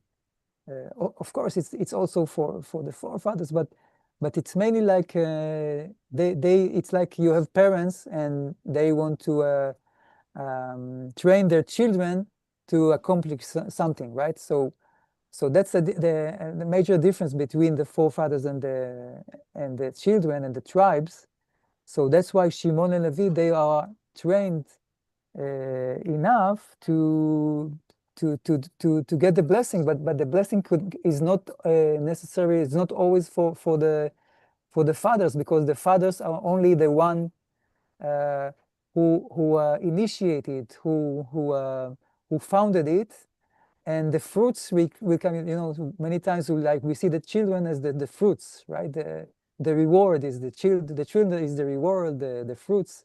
So that could be the difference that help us understand, right? The difference between Yaakov and his sons. And it's like in a more spiritual level, there are neshamot. So neshamot, the souls, it's like souls of redemption. They can make the change and be different, and do the breakthrough that didn't happen before in the previous generation. That's like in the time of redemption. That's what happened now. Maybe it helps us also to understand why it happens today for people in Andhra Pradesh to be connected to Israel and Judaism, right? So it's like a different neshamot. It says that like from heaven there are different neshamot sent in the time of redemption, right? So I think it's like approach to help us realize that. Yeah. The one more thing is maybe our younger generation is more far connected than us. You can also say that now, as we can see. Oh, you mean the children today? Yeah. Baruch Hashem. Okay. Okay. ఓవర్దే sir, మీరు అడిగిన ప్రశ్నకి యాకోబ్ గారు ఇంకా డైలమాలో లేదా మార్పు చెందే విధానంలో ఉన్నప్పుడు వారి పిల్లలు అంత బలంగా నాటుకుని ఆ విషయంతో ముందుకు వెళ్ళడానికి కారణం ఏంటి అని మీరు అడిగారు కదా. సో యోదయ విధానంలో ఒక ప్రశ్నకి జవాబు చెప్పే ఒక ప్రత్యేకమైన విధానం ఉంది. అది ప్రశ్నకి ప్రశ్నతో సమాధానం చెప్పడం అనేది. సో మీ ప్రశ్నకి జవాబుగా రబ్బీ గారు ఒక ప్రశ్న అడిగారు. అదేంటంటే, ఓకే, ఒక 3 to 4 years బ్యాక్ చూసుకుంటే ఆంధ్రప్రదేశ్లో ఇంతగా ఇన్ని సమాజాల వారీగా ఇంతమంది ప్రజలు ఇజ్రాయెల్తో అంటు కట్టబడి లేదా నోవహత్తం అనే పదమే వినలేదు ఒక 4-5 సంవత్సరాల క్రితం ఎవరు కూడా. అలాంటిది ఇప్పుడు ఇన్ని నోవహీ కమ్యూనిటీలుగా ఉండి ఇజ్రాయెల్ నుంచి ఇంత అథెంటికేటెడ్గా తోరా నేర్చుకునే పరిస్థితి లేదు కదా. అసలు ఇది ఇప్పుడు ఎలా ఏర్పడింది? ముందున్న పితరులు ఎవరైతే ఉన్నారో మన పితరులు వారికి ఎవరికి ఇటువంటి రాలేదు, కానీ వారి పిల్లలుగా వచ్చిన ఇప్పుడున్న జనరేషన్ ఎందుకు అంతగా కనెక్ట్ అవ్వడం జరిగింది. సో దానికి ఇంకొంచెం ఫర్దర్గా నేను యాడ్ చేస్తున్నాను. ఇప్పుడు తండ్రులుగా ఎవరైతే ఉన్నారో వారి పిల్లలుగా వచ్చిన వారు వారికన్నా ఇంకా ఎక్కువగా దీంతో కనెక్ట్ అవుతున్నారు. అది ఎలా జరిగింది? అదేంటి తండ్రికి లేని విషయం ఇప్పుడున్న జనరేషన్కి ఎలా కనెక్ట్ అయింది అని ప్రశ్న అడుగుతున్నారు. సో దానికి రబ్బీ గారి సమాధానం ఏం చెప్తున్నారంటే, యాక్చువల్గా మన ఇజ్రాయెల్ పరిస్థితులు చూసినప్పుడు అసలు ఇజ్రాయెల్ పితరులు ఎవరైతే ఉన్నారో అబ్రహాం, ఇస్సాకు, యాకోబు ఈ ముగ్గురు కూడా అసలు వారికి హషేం గారు ప్రామిస్ ఆయన చేసిన వాగ్దానం ఏంటంటే, నీ సంతానం ఈ భూమిని స్వాధీనపరుచుకుంటుంది లేదా నీ సంతానం ముందుకు వెళ్తుందని వారు వాగ్దానం పొందారు. అంటే ఎవరి గురించి? ఎవరైతే షీమోను, లేవి ఉన్నారో వారి గురించి వాగ్దానం పొందడం జరిగింది, వారు స్వాధీనం చేసుకుంటారనేది. అలాగని అయితే ఏదో ఆ వాగ్దానం వారి పట్ల ఉంది కాబట్టి పితరులు తక్కువ అంటే అసలు అది మొదలైందే పితరుల దగ్గర నుంచి. పితరులు లేకపోతే ఆ విషయాలే లేవు. ఓకే, వారు చాలా ప్రత్యేకమైన వారు, కానీ వారు పొందిన వాగ్దానం ఏంటంటే నీ పిల్లలు అంటే వచ్చే ఆ నెక్స్ట్ జనరేషన్ ఎవరైతే ఈ ఈ యొక్క ప్రతి విషయాన్ని స్వాధీనపరుచుకుంటారు అన్నప్పుడు ఒక విషయం ఏం చెప్తారంటే బెరెషిట్ గారు, వారి పిల్లలు ఒక ప్రత్యేకమైన నెషామాతో పుడతారు అని చెప్పడం జరిగింది. అక్కడ చెప్పాలంటే వారి నెషామా అనే ప్రత్యేకం. ఇంకా ఏదైతే ఆ పునాది పితరులు వేశారో ఆ పునాదితో వచ్చే ఆ పిల్లల యొక్క నెషామా అనే ఒక ప్రత్యేకమైన నెషామ, వారి స్పెషల్. సో ఆ విధానంలో వచ్చారు కాబట్టే ఆ ప్రత్యేకత సంతరించుకున్నారు. ఆ పితరులని యాకోబు గారు ఇంకా ఆ ట్రాన్సిషన్ పీరియడ్ లో ఉన్నా సరే వారు ప్రత్యేకంగా ముందుకెళ్ళి దాన్ని ముందుకు తీసుకెళ్ళడం జరిగింది. సో కాబట్టి ఈ ప్రశ్నకి ఆన్సర్ ఏంటంటే తండ్రుల మెరిట్ ద్వారా ఒక ప్రత్యేకమైన పిల్లలు పుట్టడం జరిగింది కాబట్టి వారు తండ్రి గారి కన్నా ఒక అడుగు ముందులో ఉంటూ ముందు దీక్షను తీసుకెళ్ళడం జరిగింది. ఓకే, ఇంకెవరన్నా ప్రశ్న ఉంటే దయచేసి హ్యాండ్ రైజ్ చేయొచ్చు, లేదా మీరు ఈ విషయాన్ని నేను షేర్ చేసుకుంటే షేర్ చేసుకోవచ్చు.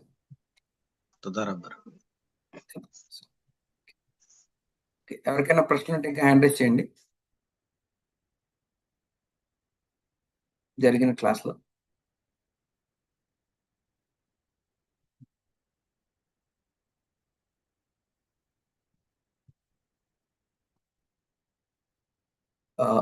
Rabbi Yaron, I had a question. Yeah. Now, by giving this answer, you just mentioned about something, a special word, like they are born with a different neshama. They are different neshamas. I'm asking you a question that to bring a special neshama into this world, will Hashem wait for the a specific parents, which they when the parents come to a particular stage, Hashem thinks that now these two couple are the right persons for the special neshama. That's what Hashem thinks, and he will send that neshama. Or maybe they are special neshama, and it is already written in the so long back. How we should understand that thing? Oh, I see. It's very quite a divine calculation. I don't know if we can do it. It's like Okay. We have to speak about Gilgulim, incarnations, and then all of that, and maybe it's that the souls of one generation, it's now their time to return, so they have to return. It's a great tikkun that we don't know to say how it works, but Baruch Hashem, we see that today it exists.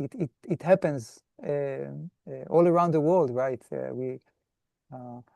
We are concentrated in India, but it's like people all around the world. So how can we explain this fact? It's like something like it must be a divine, because it's not just, if it was only, India, so we think, okay, something happened in India, maybe the generation, they were lacking something. Maybe we had some, sociological explanation, but we just see it all around the world. So it's like something greater than what we can see in our own eyes. Yeah. తొందరవరం అయితే నేను ప్రశ్న అడగడం జరిగింది. రబ్బీ గారు చెప్పారు కదా, అది ఒక ప్రత్యేకమైన నెషామ కలిగిన పిల్లలు కాబట్టి వారి తండ్రి గారి కన్నా వారు ముందుండడం జరిగిందని. అయితే ఒక స్పెషల్ నెషామ అనేది ఏ విధంగా భూమి మీదకి వస్తుంది అంటే ఒక తల్లిదండ్రులు ఇద్దరు కూడా ఒక ప్రత్యేకమైన స్థాయికి వచ్చినప్పుడు అప్పుడు హషేం గారు ఆ నెషామని ఓకే నువ్వు ఇప్పుడు ఈ తల్లిదండ్రుల మధ్యలోకి వెళ్ళాలి అని పంపిస్తారా, లేకపోతే ఇది ముందుగానే ఓకే ఈ తల్లిదండ్రులకి ఈ పిల్లలని ముందుగా నిర్ణయించి ఉంటుందా అని అడిగాను. అయితే దానికి రబ్బీ గారు అది అంత సామాన్యమైన విషయం కాదు, ఆ క్యాల్కులేషన్ అనేది అది చాలా డిఫికల్ట్ థింగ్. అయితే ఒక విషయం ఏంటంటే రీఇన్కార్నేషన్ అనేది మనం చెప్తూ ఉంటారు, అంటే తిరిగి మరలా జన్మించడం అనేది. ఈ విషయంలో ఆ ప్రత్యేకమైన నెషామలు ఏవైతే తిరిగి వచ్చే సందర్భంలో అది ఎప్పుడు రావాలి ఎలా రావాలనేది ఒక చాలా పెద్ద క్యాల్కులేషన్ ఉంటుంది. హషీం గారు చేస్తారు ఆ విషయం. అయితే ప్రత్యేకంగా మనం ఒక్క ఇండియాలోనే మనం చాలా విషయాలు కాన్సన్ట్రేట్ చేస్తున్నాం కాబట్టి ఇండియాలోనే కాదు, కానీ ఈ కాలంలో మనం ఆ విషయాన్ని చూడొచ్చు. ఎందుకంటే ప్రపంచం నలుమూలల నుంచి కూడా చాలా మార్పు అనేది రావడం జరుగుతుంది. సో ప్రపంచం నలుమూలలో కూడా ఈ చేంజ్ అనేది వస్తుంది, లేదా అటువంటి నెషామాలు బయటకు వస్తున్నాయి. సో కాబట్టి ఇది సింపుల్ గా చెప్పాలంటే ఏదో ఒక తల్లిదండ్రుల విషయం అనే కాదు, కానీ ఇంకా చాలా విషయాలు దానికి ముడిపడి ఉంటాయి. ఆ సందర్భాన్ని బట్టి అప్పుడు పరిస్థితిని బట్టి అటువంటి హషీం గారు ప్రత్యేక నెషామాలు పంపించడం జరుగుతుంది. సో ఆ పరిస్థితి అనేది హషీం దేవాలను ఇప్పుడు ప్రపంచం మొత్తంలో కూడా చూస్తున్నాము, ఆ మార్పు అనేది రబ్బీ గారి గురించి జరిగింది. ఓకే, అబ్రహాం గారు ప్లీజ్. షలోమ్ రబీ గారు. Shalom sir. సార్ ఒక చిన్న డౌట్ ఏంటంటే మనకి ఆదికాండం 34:26లో వారు హామోరును అతని కుమారుడైన షెకెమును కత్తివాత చంపి షెకెము ఇంటి నుండి దీనాను తీసుకుని వెళ్ళిపోయిరి. అంటే దీనాన్ని తీసుకొని వెళ్ళిపోయారు. ఆ తర్వాత ఎక్కువగా దీనా గారి ప్రస్తావన అనేది లేదు. అయితే మనం చెప్పిన ప్రకారం అంటే బిఫోర్ లాస్ట్ వీక్ కూడా యోసేపు గారి భార్య దీనా కుమార్తె అనేటువంటి విషయాన్ని తెలియజేశారు. అంటే అంటే ఎవరి ద్వారా వచ్చింది అంటే షెకెం గారు అది అంటే ఆమెను పాడు చేయడం వల్లనా, లేకపోతే తర్వాత కాలంలో దీనా గారు మరలా వివాహం చేసుకోవడం ద్వారా వచ్చినటువంటి ఆమెను? అది చిన్న డౌట్ సార్. ఓకే, ఓష్నాథ్ గారు ఎవరి కుమార్తె? షెకెము దీనా గారి కుమార్తెనా, లేదా దీనా గారు వేరే వాళ్ళని పెళ్లి చేసుకున్నారు వారి కుమార్తె? అందుకే సార్ సింపుల్ వీళ్ళు అదే సార్, యాక్చువల్ గా వీళ్ళు సున్నతి అయిన 3వ రోజునే చంపబడ్డారు షెకెం గారు. అదే అర్థమైంది. ఇప్పుడు ఓష్నాథ్ గారు ఎవరి కుమార్తె, అది సింపుల్ గా మన question. Okay Ravi Yaron. Abraham గారు is asking that who are the parents of Oshnath? Is it Dina and Shechem, or Dina I think she gone back to there is not much written in the Torah about Dina after that what happened, but as for Midrash it is Oshnath is the daughter of Dina. So who are the parents? Is it Shechem and Dina, or someone else? Yes, right. Okay. So first of all, it's important to know that, of course, we don't know for sure, because it is not written in the Torah. It's not mentioned at all. I mean, what happened in the case of Shechem and Dinah, and we don't know. Like, we don't have the elaboration about the dynasty of Osnat, the wife of Yosef, but we have the Midrash, and the Midrash want to tell us to something to note, like even if it's not the historical, sometimes it's not the historical true fact, the Midrash want to express something. So we are not sure, right? It's possible that that's what happened, right? That's what happened, that she conceived and she and Osnat was born from Dinah, so she's her mother from Shechem, the son of Hamor, but it's not necessarily this. The important thing is to express the idea. You know, Chazal wanted us to think about how the Israeli nation can be combined. How there is the 13th tribe comes from the influence of the other nations. We must find some, you know, interaction between Israel and the nation, and maybe that's what was more important for Chazal to say. So again, we don't know everything because the Torah didn't bother to elaborate, but the Midrash is significant for us nevertheless. Yes. అవరాంగ్ గారు, మీ యొక్క ప్రశ్న కంటే ఓష్నాథ్ గారి తండ్రి షెకెం గారా కాదా, ఇది మన ప్రశ్న. యాక్చువల్గా సింపుల్ గా చెప్పాలంటే బేసికల్ మన తోరా చూస్తే తోరా ఈ విషయాన్ని ప్రాముఖ్యంగా చూడలేదు. సో ఆ విషయం రాయబడలేదు. ఫస్ట్ థింగ్ దట్టు మనకి చాలా సార్లు ఈ డిస్కషన్ వచ్చింది. అసలు ఓష్నాథ్ గారు ఇక్కడ పుడితే ఈజిప్ట్ లో ఎలాగా పొతిఫర్ ఇంటికి వెళ్ళడం జరిగింది అన్న విషయంలో కూడా చాలా జరిగినాయి. అయితే ఆ విషయంలో మనకి హిస్టారికల్ గా ప్రూఫ్స్ అంటే లేవు, తోరా మెన్షన్ చేయలేదు. అయితే మన దగ్గర ఉన్న ఒకే ఒక ప్రూఫ్ మిద్రాష్ ప్రకారం తను దీనా పుట్టిన కుమార్తెగా మాత్రమే చెప్పబడింది. అయితే దీనాకి షెకెం ద్వారా పుట్టిన కుమార్తె మిగతా విషయాలు ఏవి కూడా మిద్రాష్ లో కూడా క్లారిటీగా లేదు. అది దీనా గారి కుమార్తెగా మాత్రమే చెప్పబడింది. అయితే ఖజాలు ఈ మిద్రాష్ ద్వారా చెప్పదలుచుకున్న విషయం ఏంటంటే, ఏదైతే 12 గోత్రాలు కాకుండా 13వ గోత్రం కూడా మిగిలిన వేరే దేశాలతో కలపబడాలనే విషయం ఏదైతే ఫుల్ఫిల్ అవ్వాల్సి ఉందో, అది ఇక్కడ దీనా గారి కుమార్తె అక్కడికి వెళ్ళడం ద్వారా యూసెఫ్ గారి నుంచి 2 గోత్రాలు రావడం ద్వారా ఫుల్ఫిల్ అయింది. ఆ కంప్లీషన్ అనేది అక్కడ క్లోజ్ అయింది అని చెప్పడానికి మాత్రమే ఖజాల్ ప్రయత్నించారు తప్ప మిగతా విషయాలు తోరా కూడా ప్రాముఖ్యంగా భావించలేదు, అందుకే రాయబడలేదు, లేదా మిద్రాష్ లో కూడా దాని గురించి క్లారిటీగా చెప్పలేదు. సో విషయం ఏంటంటే ఆ కంప్లీషన్ అనేది జరిగిందా లేదా అనేది మాత్రమే అక్కడ ఖజాల్ దాన్ని ఎంఫసైజ్ చేసి చెప్పడం జరిగింది. ఈ విధానంలో ఆ 13 గోత్రాలు కంప్లీట్ అయినాయి అని చెప్పడం జరిగింది. ఇది మీ ప్రశ్నకి ఆన్సర్. తుత్తారబ్బా, ఇంకేమన్నా ప్రశ్నలు ఉంటే తెచ్చేసి హ్యాండ్ రైజ్ చేయొచ్చు, లేదంటే సమయం ఉంది కాబట్టి మనం కన్క్లూడ్ చేసుకుందాం.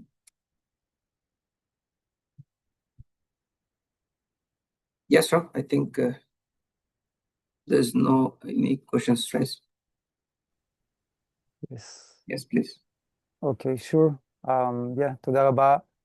I wanted to speak a bit about Hanukkah, but that I didn't make it. So I hope we will have the opportunity to have, maybe we'll have a class about Hanukkah next week, because next week is beginning of Hanukkah.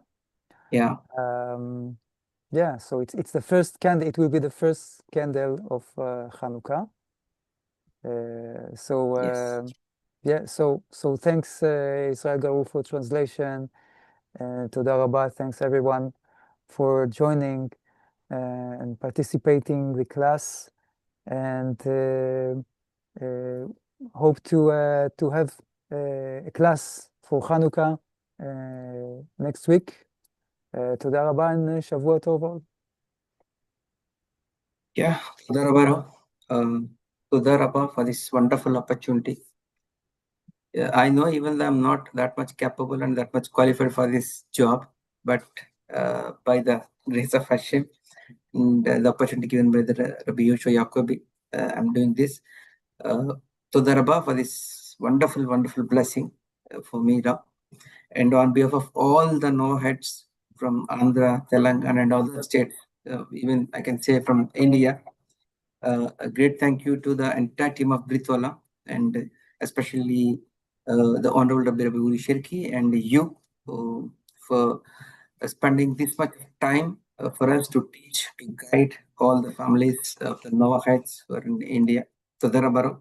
And also a great thank you to the Rabbi Yoshua Yacobi for bringing this wonderful platform. Andariki vandanalandi. క్లాస్కి వచ్చిన ప్రతి ఒక్కరికి వందనాలు. తిరిగి మన అషయం చిత్తమైతే Hanukkah పండుగ మనకి వచ్చే ఆదివారం 14వ తారీఖున మొట్టమొదటి క్యాండిల్ మనం ఆ రోజు వెలిగిస్తాం. కాబట్టి బెజ్రాత్ హషం ఆ రోజు యొక్క గొప్ప హనుక్కా యొక్క మెసేజ్ తో తిరిగి మళ్ళీ కలుసుకోవడానికి హషం గారు అవకాశం ఇస్తారని భావిస్తూ అప్పటి వరకు అందరికి అందరి దగ్గర సెలవు తీసుకుంటున్నాం. దరబా లేచి రావచ్చు. దరబా.